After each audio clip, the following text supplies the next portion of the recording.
নমস্কার, দেখছেন talk to Bangla. আমি অভিষেক রয়েছে আপনাদের সাথে। এই মুহূর্তে আপনারা জানেন যে সারা পৃথিবীতে সবচেয়ে বড় যেটা ঘটনা ঘটেছে, যে গত পরশুদিন থেকেই ইরান এবং ইসরায়েলের যে যুদ্ধটা লেগেছিল সেটা আরো মারাত্মক একটা আকার ধারণ করেছে। এবং এই মুহূর্তে সবচেয়ে বড় যে ঘটনা, আপনারা জানেন যে ইরানের সুপ্রিম লিডার আলী খামেনাই তার মৃত্যু ঘটেছে, এবং তার মৃত্যুর পরের থেকেই ইরান কিন্তু আরো ক্ষেপে উঠেছে। এবং ইরান আহ, এই আলী খামেনাইয়ের যে মৃত্যুটা সেটাকে কিন্তু খুব একটা সহজভাবে নেয়নি।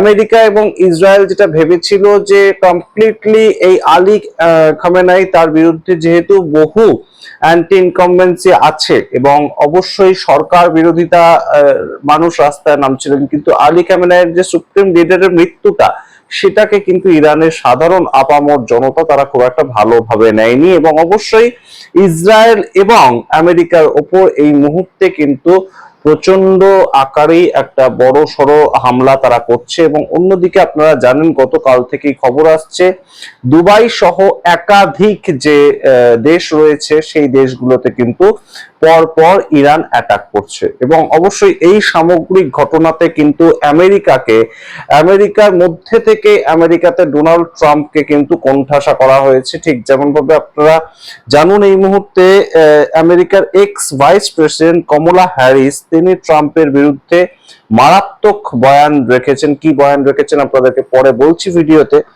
এবং তার সঙ্গে এই মুহূর্তে যেটা গুরুত্বপূর্ণ ছবি উঠে আসছে, ইরান যেমন পাল্টা একটা আক্রমণ করছে ইসরায়েলের ওপর, সেই ইসরায়েলের ওপর আক্রমণটা কিন্তু ইসরায়েল যেমন ফিরিয়ে দিচ্ছে, আমেরিকাও কিন্তু ফিরিয়ে দিচ্ছে। এবং সেটা নিয়ে সবচেয়ে বেশি যদি সমস্যা তৈরি হয়ে থাকে আমেরিকার অভ্যন্তরে, এই মুহূর্তে ডোনাল্ড ট্রাম্পের বিরুদ্ধে প্রশ্ন উঠছে। এবং নিউ ইয়র্ক টাইমস তাদের মতন যে পত্রিকা, সেখানে প্রথম ফ্রন্ট পেজে যে খবর বেরোচ্ছে সেখানে একদম সরাসরি প্রশ্ন করা হচ্ছে, why have you started the war mister president, এই ধরনের প্রশ্ন করা হচ্ছে।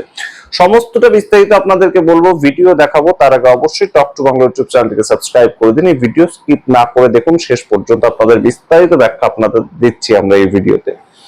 আপনারা জানেন সামগ্রিকভাবে এই ইরান এবং ইসরায়েলের যুদ্ধটা বহুদিন ধরেই চলছিল পৃথিবীতে। এই দুটো দেশের মধ্যে টাসল বহুদিন ধরেই চলছিল। তো ইসরায়েলের পক্ষ নিয়েছিল আমেরিকা, এবং সেই পক্ষ নেয়ার পরিবর্তে তারা কি করেছিল, ইসরায়েলের সঙ্গে আমেরিকা বিভিন্ন সময় যেমন মিটিং করছিল, আমেরিকা ইসরায়েলের হয়ে ইরানের সঙ্গেও কিন্তু মিটিং এ বসছিল। এবং সেই ইরানের সঙ্গে যখন কথোপকথন চলছে তার মাঝখানে এই মুহূর্তে ইরানের ওপর অ্যাটাক করে আমেরিকা, এবং অ্যাটাক করার পরবর্তীতে ইরানের বিভিন্ন জায়গা ক্ষতিগ্রস্ত হয়। এবং তার পরবর্তীতে ইরানও একদম পাল্টা দেয় ইসরায়েলকে। এবং অবশ্যই এই মুহূর্তে যে পর্যায়ে পৌঁছেছে পরিস্থিতি, সেটা কিন্তু খুব একটা সঠিক নয়। এবং এই মুহূর্তে স্বাস্থ্যকর পরিস্থিতি কোথাওই কিন্তু নেই। আপনারা জানেন যে কোনো জায়গায় যুদ্ধ যদি লাগে তাহলে সেই জায়গার কি অবস্থা হতে পারে, এই সংক্রান্ত একটা ভিডিও আপনাদের সাথে শেয়ার করি। 12 সেকেন্ডের একটা ভিডিও, ইসরায়েলের ভিডিও, সেটা অশোক কুমার পান্ডে, তিনি একজন জার্নালিস্ট, তিনি সেখান থেকে একদম অথেন্টিক ভিডিও এই মুহূর্তে কি অবস্থা ইসরায়েলে সেটা তুলে ধরেছেন। এবং বিভিন্ন ভিডিও ঘুরে বেড়াচ্ছে, আপনারা দেখতে পারেন সোশ্যাল হ্যান্ডলে, কিন্তু বিভিন্ন জায়গায় ফেক ভিডিও, অবশ্যই পুরনো ভিডিও চালিয়ে দেওয়ার একটা প্রবণতা চলে। কিন্তু এই মুহূর্তে যে ছবিটা উঠে আসছে, দুটো দেশের মধ্যেই কিন্তু বেশ খানিকটা মারাত্মক অবস্থা এই মুহূর্তে চলছে। এবং আপনাদেরকে জানাই যে জায়গাটায় সবচেয়ে বড় ধাক্কা স্ট্র্যাটেজিক্যালি আমেরিকা খেয়েছে বা ইসরায়েল খেয়েছে, সেটা ইসরায়েল এবং আমেরিকা ভেবেছিল যেহেতু আলী খামেনাই তার বিরুদ্ধে একটা গভর্নমেন্ট যেহেতু তিনি চালাচ্ছিলেন, তো তার বিরুদ্ধে সাধারণ মানুষের ক্ষোভ থাকেই, শাসক যে তার বিরুদ্ধে মানুষের ক্ষোভ থাকেই। কিন্তু তারা যেটা ধরতে পারেননি, তিনি কিন্তু একজন সংখ্যায় তার একজন ধর্মগুরুও ছিলেন। এবং সেই ধর্মগুরুর যে জায়গাটা, সেটার জায়গা থেকেও কিন্তু এখন রাস্তায় মানুষ নামছেন।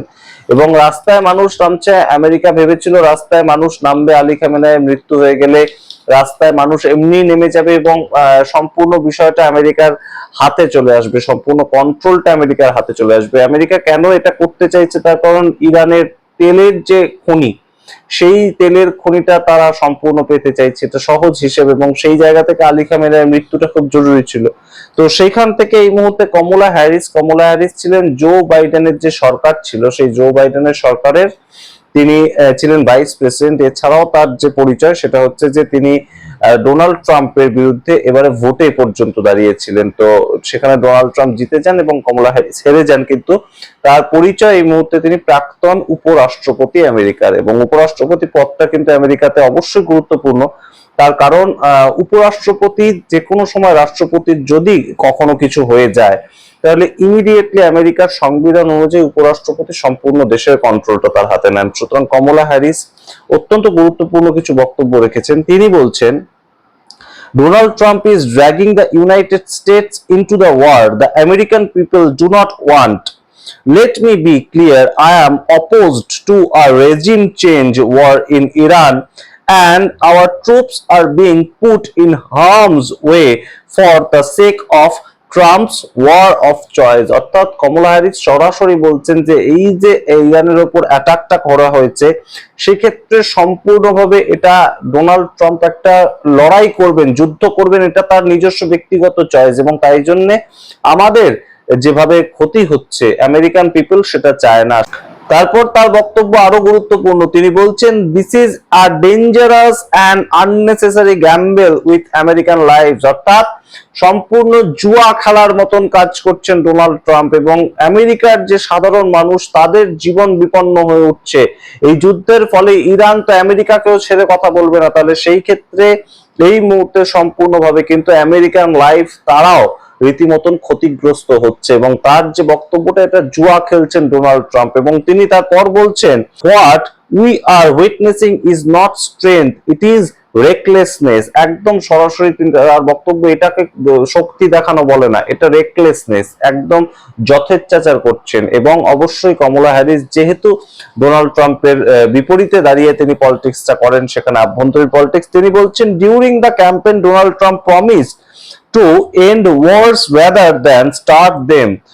It was a lie. একদম সরাসরি তিনি বলছেন যে ডোনাল্ড ট্রাম্প যখন লড়াই করেছিলেন এই প্রেসিডেন্ট পদের জন্য, তখন তিনি সম্পূর্ণভাবে বলেছিলেন যে আমরা যুদ্ধ চাই না, যুদ্ধ বন্ধ করব, কিন্তু সেই ক্যাম্পেইনের কথা যে সম্পূর্ণ মিথ্যে এই মুহূর্তে আবারও প্রমাণিত হচ্ছে।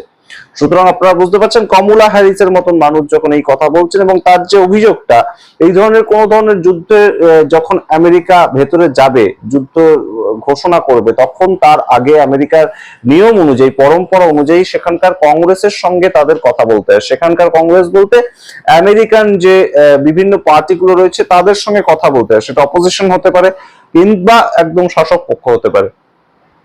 তাদের সঙ্গে কথা বলে দেশের যেহেতু একটা যুদ্ধে যাওয়ার পরিস্থিতি সেটা তারা স্থির করবে, কিন্তু এই ধরনের কোনো কথাই ডোনাল্ড ট্রাম্প বলেননি। এবং এই মুহূর্তে সবচেয়ে যে জায়গাটায় একদম সরাসরি চাপটা তৈরি হয়েছে সেটা হচ্ছে যে এটা কিন্তু ইরান হচ্ছে শিয়া, অর্থাৎ সংখ্যালঘু মুসলিম সম্প্রদায়ের মধ্যে যে শিয়া ধর্মাবলম্বী মানুষ বা শিয়ার সম্প্রদায়ের মানুষ, সেই শিয়া সম্প্রদায়ের মানুষ সেখানে কিন্তু ইরানে বসবাস করেন, এবং তারা এই মুহূর্তে আলী খামেনাই তার যে মৃত্যুটা সেটাকে কিন্তু ধর্মগুরুর মৃত্যু হিসেবে দেখছে, তারা কিন্তু শাসকের মৃত্যু হিসেবে দেখছে না, এবং তার জন্য শোকে বিহ্বল হয়ে কিন্তু সেখানকার মানুষ রাস্তায় নামছেন।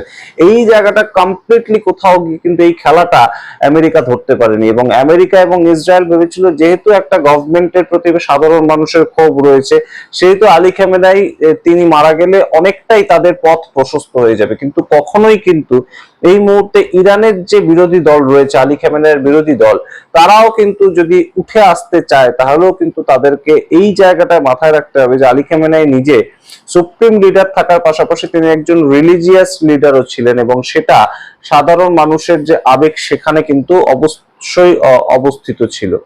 এবং আলী খামেনাইকে যেভাবে মৃত্যু দিকে নিয়ে যাওয়া হয়েছে, তখন তিনি তার পরিবারের লোকজনের সঙ্গে ছিলেন, সেই অবস্থায় তাকে মারা যেতে হয়েছে। এটা কখনোই কিন্তু ইরানের যে সাধারণ আপামর জনতা তাদের কাছে খুব একটা সুখকর পরিস্থিতি তো নয়, অত্যন্ত দুঃখের পরিস্থিতিতে তারা রাস্তায় নেমেছেন। এবং আমেরিকা যে চালটা ভেবেছিল চালবে এবং সম্পূর্ণ ইরানকে তাদের দখলে নিয়ে নেবে, সেটা একদম ঘুরে গিয়েছে।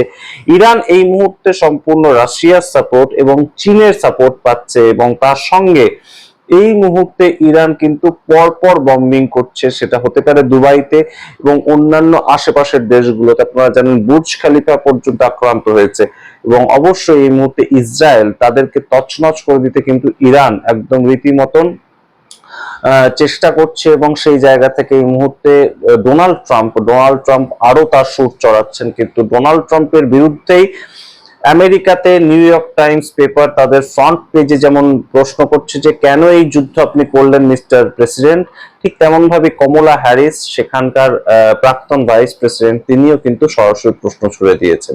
আপনাদের সামনে পুরোটা রাখলাম, আপনারা কি মনে করেন সামগ্রিক এই পরিস্থিতিকে নিয়ে অবশ্যই কমেন্ট বক্সে কমেন্ট করুন। দেখতে এখন টক টু বাংলা, অবশ্যই টক টু বাংলা ইউটিউব চ্যানেলকে সাবস্ক্রাইব করে দিন। ধন্যবাদ।